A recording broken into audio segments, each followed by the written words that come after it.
Hey, it's Lon Welsh at Your Castle Real Estate, and buyers are often curious about what if I make an offer and it's rejected.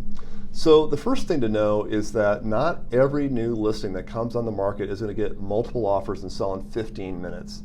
When that does happen, of course, the seller brags about it, and you hear about that because they're very vocal.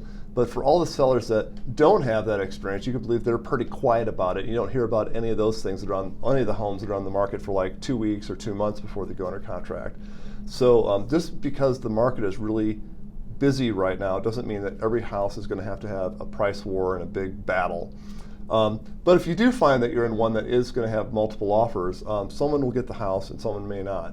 So an interesting statistic for you to know is that about 75 or 80% of the offers that are accepted will actually go on to close. But about 20 or 25% won't close. And they fall out for a number of reasons. The buyer and seller disagree about the condition of the house. The furnace might be older but still working just fine, and the buyer gets insistent that I want a new furnace or I won't buy the house, and the seller says no, and it might fall out because of that. Or it could be that the buyer's income and financial qualifications aren't quite strong enough and the loan falls out so the deal can't get closed. Those are the most common reasons why things don't happen.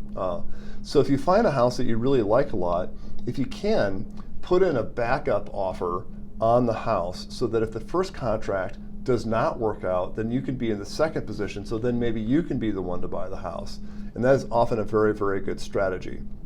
The benefit for the seller is that they have certainty that if there's a 25% chance this first buyer is not going to perform, they know that you're eager and excited to buy the house as well, to step right in so the seller can kind of stick to their plan for moving into their next house or relocating to New York or whatever their plan happens to be. So really encourage you to do that. If that doesn't work, then there's always going to be another house. Although it's frustrating when you emotionally find a house that you really, really like and then you can't get it for whatever set of reasons. There's always another house that pops up that's usually just about as good or sometimes even better. So don't get too distraught about it. Just keep looking and you'll get one that you like.